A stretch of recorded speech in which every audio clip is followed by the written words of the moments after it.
Nah, berikut penjelasan saya tentang kasus kekerasan seksual. Melalui film ini, kita akan mengenali apa itu kekerasan seksual dan bentuk-bentuknya. Salah satunya, kekerasan seksual yang sering terjadi di lingkungan pergaulan dengan pasangan dekat kita. Cerita dalam film ini dapat dijadikan pembelajaran bagi kita semua, khususnya perempuan, dalam menghadapi dan mencegah kekerasan seksual di sekitar kita. Mau kemana? Anak mama sibuk sepertinya. Sulit sekali memilih bajunya. Ih, Mama, mau tahu aja deh.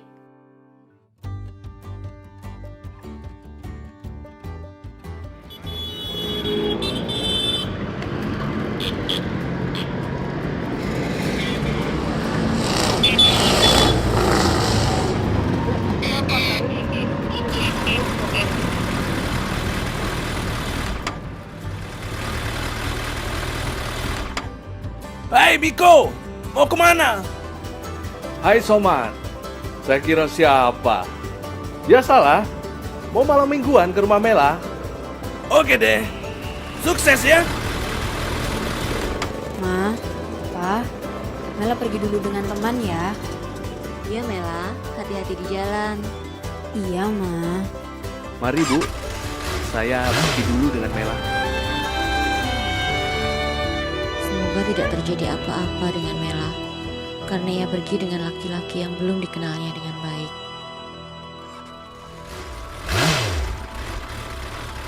Ayo Mela, turun. Kita sudah sampai di taman. Kita duduk-duduk sambil ngobrol. Mela, kamu ingat nggak di mana dan kapan pertama kali kita kenalan? Kita kenal di Facebook. Entah kenapa, begitu lihat fotomu di Facebook, hatiku langsung berdebar-debar.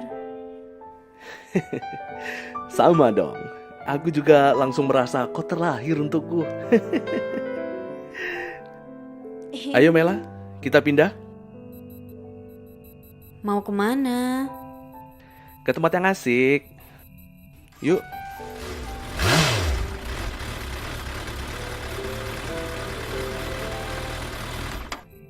Masuk sayang. Kok sepi di rumahmu? Lagi pada kemana keluargamu? Kedua orang tua dan adikku sedang ke rumah saudara di luar kota. Silahkan duduk di ruang TV saja biar santai. Sebentar ya, aku ambilkan minum untukmu. Terima kasih.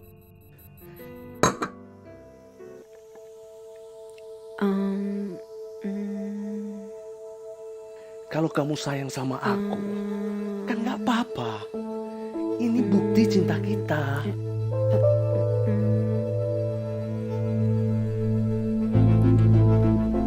Jangan, Miko. Jangan. Miko, jangan.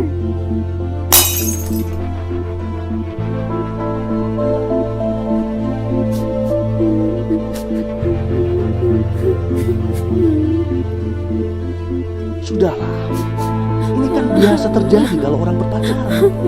Antarkan aku pulang. Antarkan aku pulang.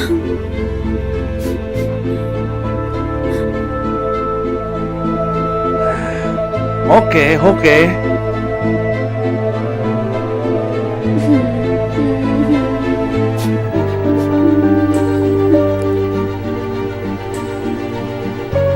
Ada apa nak? Kenapa mengurung diri dan termenung?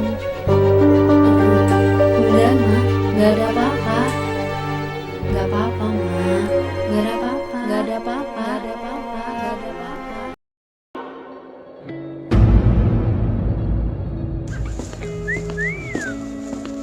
Adik cantik, mampir dulu sini. Minta nomor teleponnya dong.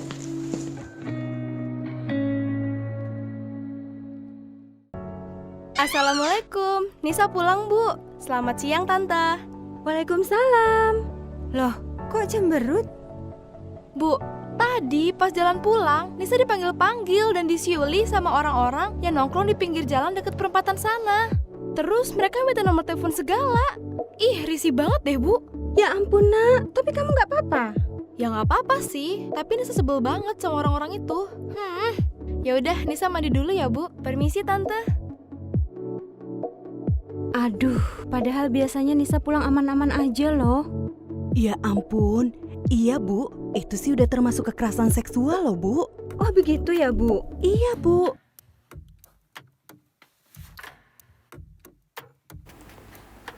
Jadi, hukum adalah aturan atau norma yang berasal dari perilaku masyarakat.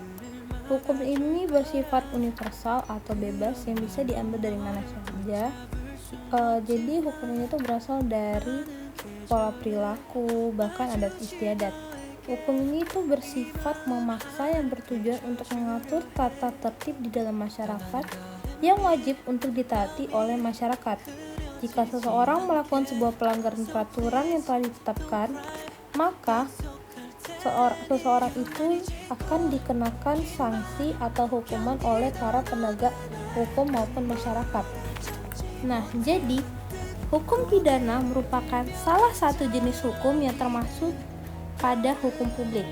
Hukum ini memiliki sifat yaitu mengatur hubungan antara warga negara dengan negara itu sendiri. Walaupun begitu, dalam kasusnya masih ada aturan pada hukum pidana yang sifatnya privat atau perseorangan yang aman negara tidak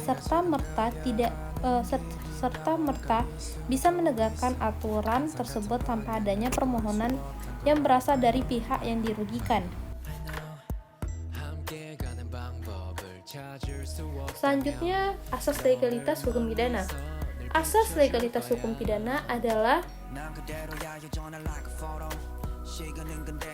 perbuatan dapat dihukum tanpa adanya peraturan yang mengatur perbuatan hukum tersebut.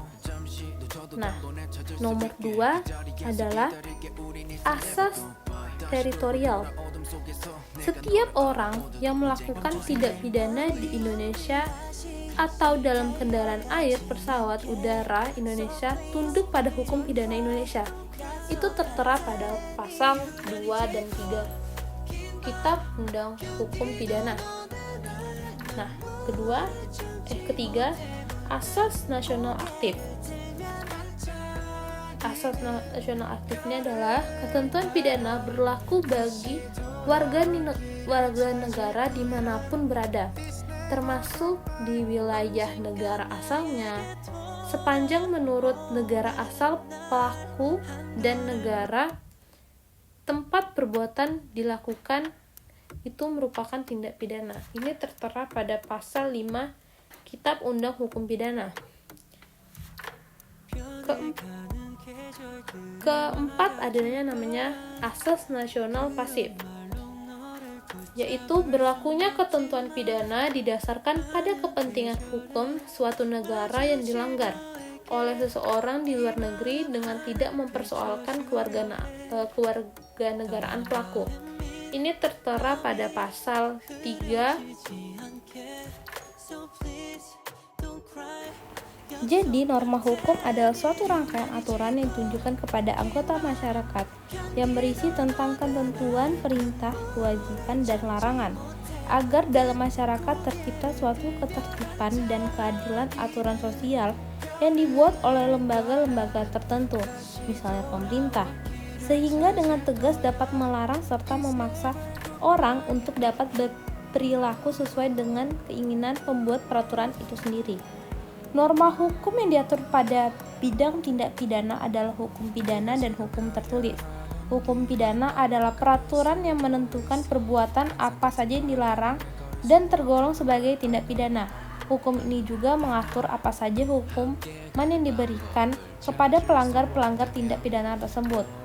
Nah, selanjutnya, hukum tertulis merupakan norma-norma aturan yang dibuat oleh lembaga yang berwenang dalam bentuk tertulis, seperti undang-undang, peraturan pemerintah, merupakan aturan hukum tertulis.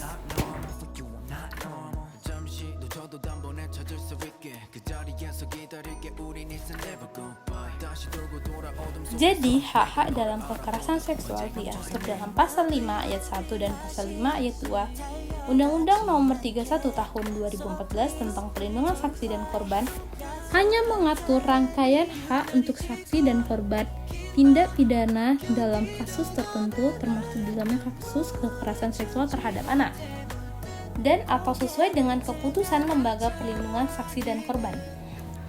Hak-hak korban. Pertama, Undang-Undang Tindak Pidana Kekerasan Seksual memberikan hak-hak kepada korban, keluarga korban, saksi yang diberikan oleh negara. Hak ini tercantum pada Pasal 66 hingga 71 Undang-Undang Tindak Pidana Kekerasan Seksual, yaitu hak penanganan, hak perlindungan, hak pemulihan. Nah, berikut kewajiban seorang saksi. 1. Sebelum memberikan keterangan, saksi wajib mengucapkan sumpah atau janji menurut agamanya masing-masing bahwa ia akan memberikan keterangan yang sebenarnya dan tidak lain daripada sebenarnya, menurut Pasal 160 Ayat 3 Kitab Hukum Perdata. Kedua, saksi wajib untuk tetap hadir di sidang setelah memberikan keterangannya, Pasal 167 Kitab Hukum Perdata. Ketiga, para saksi dilarang untuk bercakap-cakap, Pasal 167 Ayat 3 Kitab Hukum Perdata. Berdasarkan Pasal 224 Kitab Hukum Pidana, saksi harus dipanggil menurut undang-undang oleh atau hakim untuk menjadi saksi, ahli, atau juru bahasa baik dalam perkara pidana maupun dalam perkara perdata. Kedua, dengan sengaja tidak mau memenuhi atau menolak suatu kewajiban yang menurut undang-undang harus ia penuhi, misalnya kewajiban untuk datang pada sidang dan memberikan kesaksian, keterangan keahlian, dan menerjemahkan. Nah, jadi hak saksi adalah 1. Menurut Pasal 112 ayat 1 Kitab Hukum Perdata, 1. Dipanggil sebagai saksi oleh penyidik dengan surat panggilan yang sah serta berhak diberitahukan alasan pemanggilan tersebut. Kedua, berhak untuk dilakukan pemeriksaan di tempat kediamannya jika memang saksi dapat memberikan alasan yang patut dan wajar bahwa ia tidak dapat datang kepada penyidik, Pasal 113 Kitab Hukum Perdata. Ketiga, berhak untuk memberikan keterangan tanpa tekanan dari siapapun atau dalam bentuk apapun, Pasal 117 Ayat 1 Kitab Hukum Perdata. Keempat, saksi berhak menolak mendatangani berita acara yang memuat keterangan dengan memberikan alasan yang kuat, Pasal 118 Kitab Hukum Perdata. Kelima, berhak untuk tidak diajukan pertanyaan menjerat kepada saksi, Pasal 116 Kitab Hukum Perdata. Keenam, berhak atas juru bahasa jika saksi tidak paham bahasa Indonesia, Pasal 117 Ayat 1 Kitab Hukum Perdata. Ketujuh, berhak atas seorang penerjemah jika saksi tersebut bisu atau tuli serta tidak dapat menulis, Pasal 178 Ayat 1 Kitab Hukum Perdata.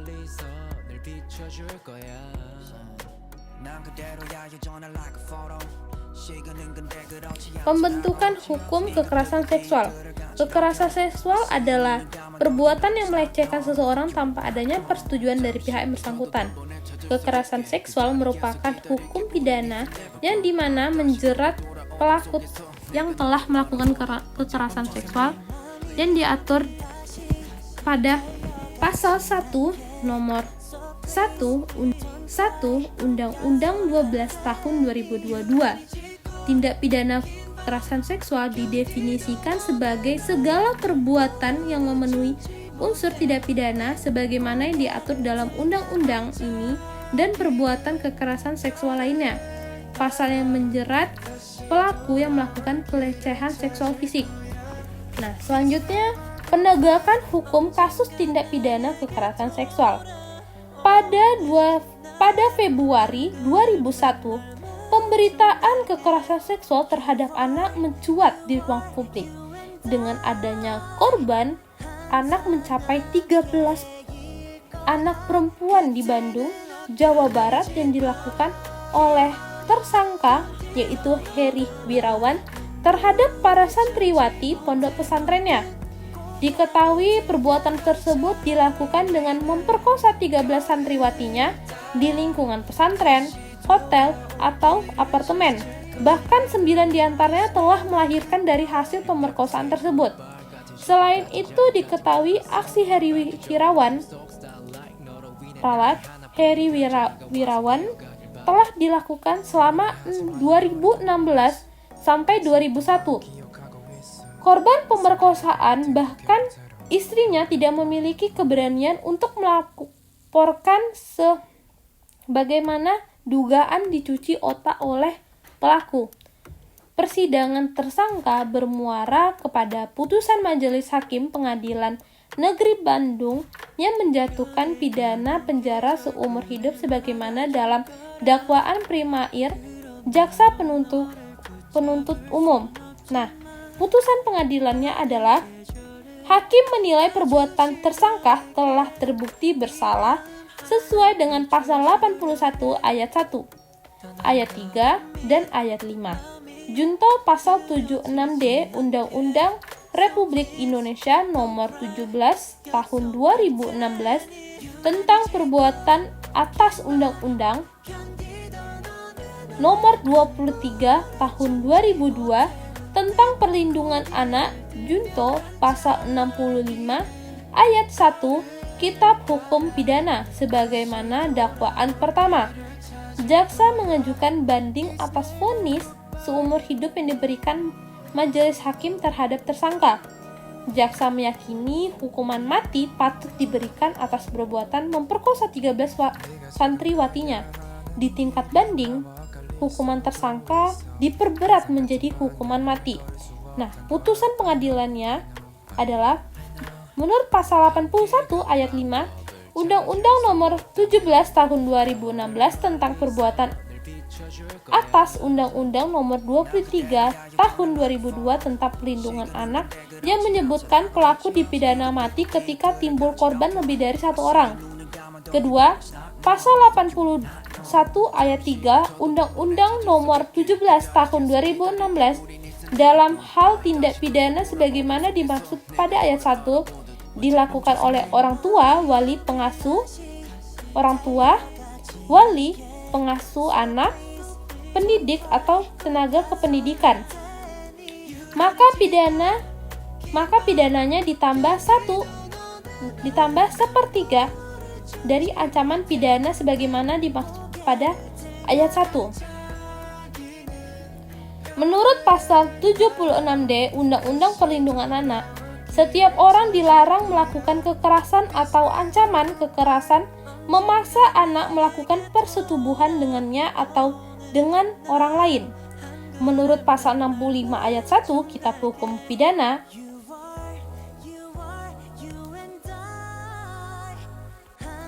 dalam hal perbarengan, beberapa perbuatan yang harus dipandang sebagai perbuatan yang berdiri sendiri sehingga merupakan beberapa kejahatan diancam dengan pidana pokok yang sejenisnya, maka dijatuhkan hanya satu pidana.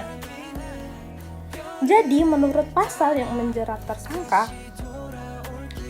dari awalnya tersangka ini dijatuhi oleh